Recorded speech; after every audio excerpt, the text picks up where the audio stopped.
네, 이어서 한 주 동안의 주요 정치 이슈 살펴보는 주간 정치 순서입니다. 메타보이스 오승용 이사와 함께합니다. 이사님, 국가 AI 컴퓨팅 센터 광주 유치 불발의 후폭풍이 이어지고 있습니다. 앞서 보신 것처럼 오늘은 김용범 대통령실 정책실장이 광주를 찾아 강기정 시장을 만났는데 대통령실에서도 광주 민심에 좀 신경을 쓰고 있다고 봐야 되겠죠. 일단 신경을 쓰긴 하는데 실질적인 대안을 제시하고 있는 수준은 아닌 것 같습니다. 일단 대통령실 정책실장이 자치단체를 방문한 것 자체는 대단히 이례적이긴 한데 네. 애초에 비공개 일정을 공개로 돌렸다가 다시 비공개로 전환했다라는 것은 두 가지 맥락인 것 같습니다. 우선 관세 협정이 급한데 광주 내려가는 게 맞느냐라는 대통령실 내부 여론이 있었던 것 같고요. 네.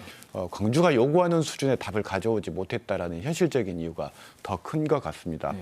이와 관련해서 블랙록 투자 회사인 비나그룹이 지금 우리나라의 20조 투자를 위해서 방문해 있는데 광주와 전남 모두 유치전에 뛰어들 가능성이 높습니다.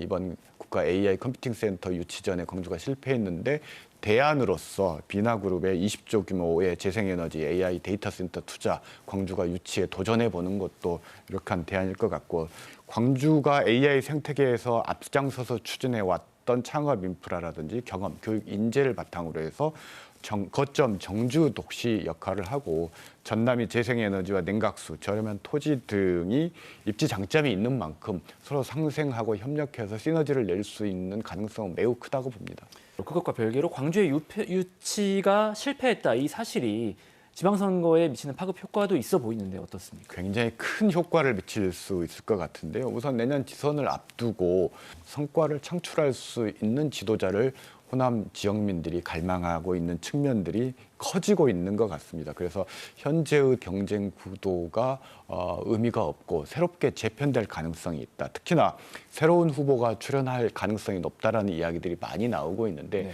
대통령실과 내각에서 차출한다는 이야기, 그리고 광역 단체장 경험이 있고 당 대표 경험이 있는 후보자가 출마를 고려하고 있다라는 얘기들이 나오고 있어서 연말이면 큰 변화가 올 수 있을 것 같습니다. 지방선거에서 호남 지역의 시대 정신은 능력과 성과, 이 두 가지 단어로 요약할 수 있을 것 같습니다.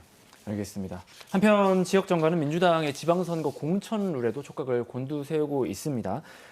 정청래 대표가 그제 제주에서 당원 참여를 전면 개방하고 조를 나눠서 경선을 진행하는 방안, 이런 것들을 제시했어요. 어떤 식으로 구체화될 거라고 보십니까? 권리당원의 참여 형식, 기회를 늘린다라는 선언적인 의미이지 실제 경선 룰의 변경까지 가기는 어려울 것 같습니다. 현직 평가 지침이 나오긴 했는데 하위 20%를 어떻게 처리할 것인가의 문제는 아직까지 언급이 없고요. 결국 권리당원 50%, 여론조사 50%가 현 지역위원장을 겸하고 있는 국회의원들의 기득권과 연결돼 있는 부분들이기 때문에 이 부분과 관련해서 경선 룰을 수정하기는 정청래 대표도 쉽지 않을 거라고 봅니다. 알겠습니다. 이제 막바지에 접어든 국정감사 이야기로 넘어가 보겠습니다. 특히 광주 전남에서 이번 국감에 눈길이 간 장면이 있습니다. 노관규 순천시장이 지난 14일에 문체위 국감에 출석했고요. 여수 지역구의 조계훈 의원과 설전을 벌이기도 했는데 어떻게 보셨습니까? 일단 별로 보기 좋은 모습은 아니었던 것 같습니다. 지난 14일 문화관광체육위원회 국정감사에서 여수갑 조계현 의원이 순천시장 노관규 시장을 증인으로 채택해서 순천만 국제정원박람회, 그리고 애니메이션 클러스터와 관련된 김건희 예산 의혹에 대해서 특혜가 아니냐, 이런 주장을 했었는데요. 이에 대해서 노관규 시장이 이 단체장이라면 시민의 권익을 위해서 보수 정권 하에서도 모든 수단과 노력을 동원해야 한다라며 반박을 했습니다. 일각에서는 여수 MBC 순천 이전 등으로 여수 민심이 들끓고 있는데 이러한 여수 지역 민심을 의식한 무리한 증인 채택 아니냐라는 의견도 있는 것 같습니다. 네, 이 밖에도 올해 국정감사에서는 유난히 고성, 막말 이런 것들이 잦았던 것 같아요. 인상 깊었던 장면을 좀 꼽아주신다면요. 일단 인상이라기보다는 눈살을 찌푸리게 했던 장면들이 더 많았는데요. 쇼츠 극감으로 미화를 하고 있습니다만 사실은 막말의 전성시대가 국정감사에 도래한 것이 아닌가. 막말 다툼 때문에 국정감사가 중단되고 감사가 실종되는 사태가 빈번하게 일어났습니다. 민의의 전당에서 뭐 한 주먹거리, 넌 내가 이겨, 뭐 기타 입에 담을 수 없는 욕이 왔다 갔다 했다라는 것은 상당히 심각한 문제라고 했을 것 같고요. 그리고 과방위에서는 우주항공청 원자력 안전위 국정감사 중에 SNS로 이 일개 찌라시를 상중계하는 그런 추태를 보이기도 했다라는 겁니다. 국회의원의 품격이 바닥을 뚫고 지하실을 거쳐서 지구 멘틀까지 추락하는 거 아닌가라는 우려가 듭니다.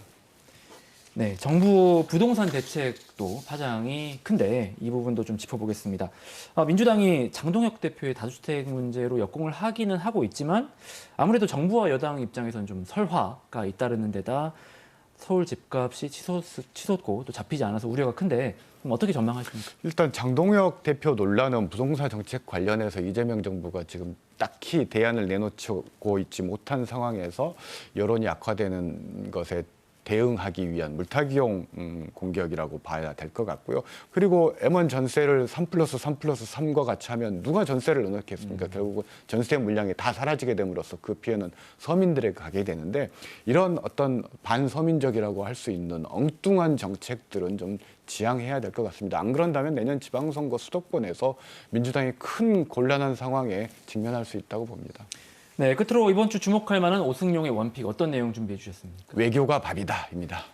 결국 에이펙 얘기를 하실 것 같은데 어떤 내용이신가요? 일단 에이펙의 규모를 좀 봐야 될 것 같은데요. 세계 GDP의 약 60%입니다. 교역량의 약 50%를 차지하는 거대 경제권이라고 할 수가 있을 것 같고요. 네. 한국의 수출입 거래의 약 70%가 에이펙 회원 국가와 이루어지고 있다는 측면에서 이번 에이펙 회담이 굉장히 중요하다.